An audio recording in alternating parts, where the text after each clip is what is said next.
El famoso piloto de Comet, Rudi Opitz, reflexiona sobre la insistencia de Hitler en la manera de utilizar los ME-262. A los aviones normales de hélice ya no les era posible alcanzar Inglaterra porque los británicos tenían un cuerpo de caza sobrevolando constantemente las islas y podían interceptar cualquier cosa, no desde tierra, sino desde el aire, y por eso los bombarderos no podían llegar hasta allí, ya que era demasiado costoso. Pero aparentemente los aviones a reacción sí podían, y por eso él, Hitler, quería que el 262 fuera un bombardero para poder atacar otra vez. Y así es como se perdió el tiempo tratando de convertir en bombardero al que hubiera sido el caza más efectivo.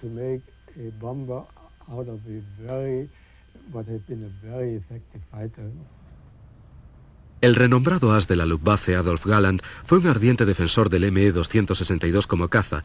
Describía que volar en él era como si un ángel lo empujara. Galland sabía que el 262 estaba una generación por delante de cualquier otro caza existente. Propuso a Goering que la producción debería concentrarse solamente en el Focke-Wulf 190 y en los 262. Ningún otro avión, dijo, era tan esencial para la defensa de Alemania. Sin embargo, Hitler insistió fanáticamente en que el 262 fuera utilizado ofensivamente como un bombardero ligero antes que el caza defensivo necesitado con desesperación. Pero no fue la falta de visión del Führer el único impedimento. La misma naturaleza experimental del avión había retrasado ya el proceso.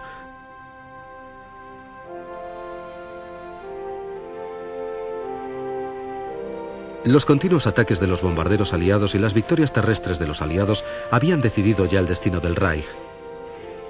La tremenda destrucción causada por los bombardeos ininterrumpidos las 24 horas del día cobró su peaje. Aparte de la insistencia ciega de Hitler en transformar el 262, el avión probablemente no hubiera entrado en servicio mucho antes de lo que lo hizo. Y para entonces, cualquier oportunidad de cambiar la suerte de la guerra aérea ya había pasado. La industria alemana había sido forzada al máximo y el pueblo alemán vivía en un infierno de escombros y noches en vela.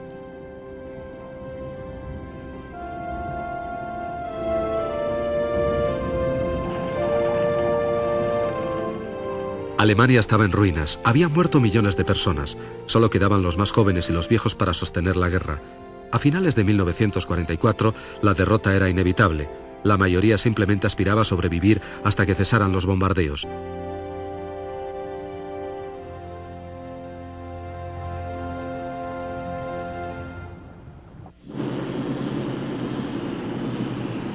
En medio de tanta locura, la producción del ME-262 se encontró inmersa en otro problema. La competencia se había presentado en forma del arado AR-234, un bombardero de ataque de corto alcance y avión de reconocimiento. El 234 era un conglomerado de parte de la tecnología más avanzada del mundo. Propulsado por los mismos motores Jumo 004, el 234 era un consumidor voraz y pronto dejó secas las ya mermadas existencias de estos motores a reacción. Se hicieron algunos esfuerzos para liberar los suministros de reactores Jumo, adaptando 4 motores BMW al arado. Irónicamente, este avión de reconocimiento se adaptaba mucho más a la idea de Hitler de bombardeo relámpago.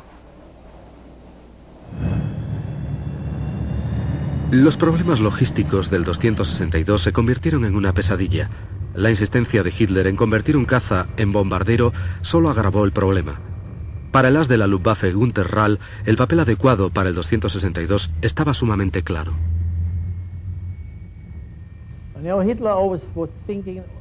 Hitler pensaba siempre en términos de ofensiva, solo quería atacar. Y este era el problema con el 262. Quería convertirlo en un bombardero puro, sin electrónica, que simplemente lanzara sus bombas y que el enemigo notara su impacto. Y eso era una estupidez, pero él solo pensaba en atacar. Adolf Galland le dijo, no, tenemos que fabricar cazas, cazas, cazas. Y muy pronto el tiempo le dio la razón. Galland llegó a enfrentarse seriamente con Goering, y Goering le culpó a él y a la aviación de caza del gran éxito de la octava Fuerza Aérea y de los bombardeos nocturnos británicos, y Galland decidió dimitir y tomar simplemente el mando del ala 44. Cuando Hitler le preguntó por qué lo hacía, respondió que con el ala 44 deseaba demostrar que el 262 era un caza, y así lo hizo. En abril de 1944, los primeros aviones fueron puestos en servicio en Lechfeld. El siguiente octubre, esta unidad, llamada entonces Comando Novotny, fue equipada con algunos de los 30 nuevos cazas a reacción. Poco después de haber entrado en combate, el Golondrina Swallow derramó sangre por primera vez. En junio de 1944, 2 Lockheed Lightnings y un de Havilland Mosquito cayeron víctimas de las ametralladoras del 262. No obstante, otro Mosquito sobrevivió, volviendo a Inglaterra con las evidencias fotográficas del nuevo caza. Aunque rezagado, el nuevo Gloster Meteor británico tenía una disposición parecida al 262, pero era mucho menos sofisticado. Propulsado en varios momentos por una variedad de motores Rolls-Royce, solo entró en acción limitada el último año de la guerra, con efectividad prácticamente nula. En julio de 1944 realizó sus primeras intercepciones de bombas volantes V1, apuntándose el primer derribo de una de ellas el 27 de julio.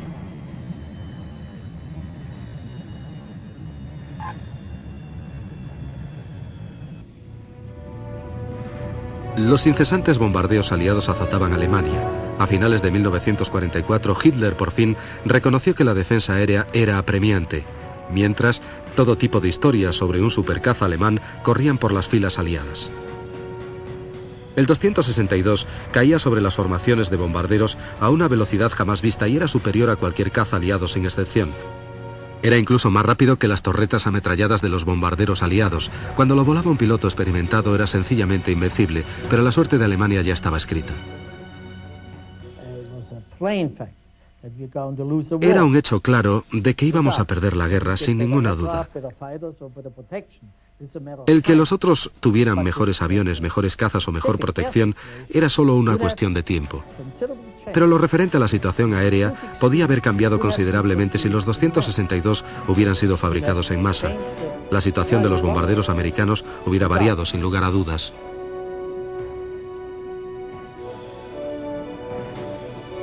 Pero eran pocos y llegaron demasiado tarde. El 262 no podía cambiar la marcha de la guerra. Las fuerzas aliadas avanzaban inexorablemente. Las fábricas alemanas, sus ciudades y su población habían sido literalmente aplastadas. En acto final de la tragedia, los pilotos de la Luftwaffe, agotados y sin combustible, incendiaban sus propios aviones para no dejar nada útil a los vencedores.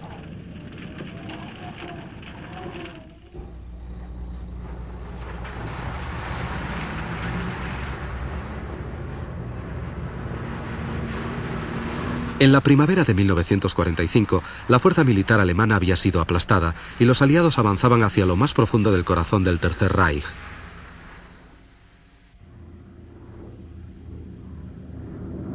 Los bombarderos y cazas aliados podían volar prácticamente sin peligro sobre el suelo de Alemania. Quedaba ya muy poco de la capacidad alemana para atacar o incluso para defenderse. Todos los días, las bombas aliadas llovían del cielo.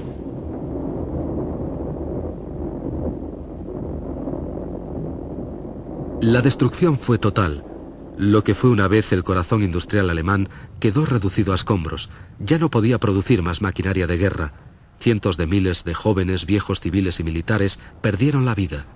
El Tercer Reich se había derrumbado literalmente sobre ellos. Al final de la guerra, más de 7 millones de alemanes habían muerto. A medida que las fuerzas aliadas penetraban más en el interior, descubrían nuevas e interesantes tecnologías escondidas por toda Alemania. Equipos de recuperación de tecnología como el Watson Wizards, los genios de Watson, rastreaban a Alemania sobre un viejo C-47, capturando cualquier cosa significativa. El general Watson explica: podíamos aterrizar casi en cualquier sitio y teníamos que hacerlo en muchas ocasiones. Tomar tierra en campos de trigo y dormir bajo los planos, desayunar bajo los planos y despegar al día siguiente para ir a otro lugar para examinar algo. Los aviones alemanes tenían un interés especial en la llamada Operación Lasty, que era su nombre en clave.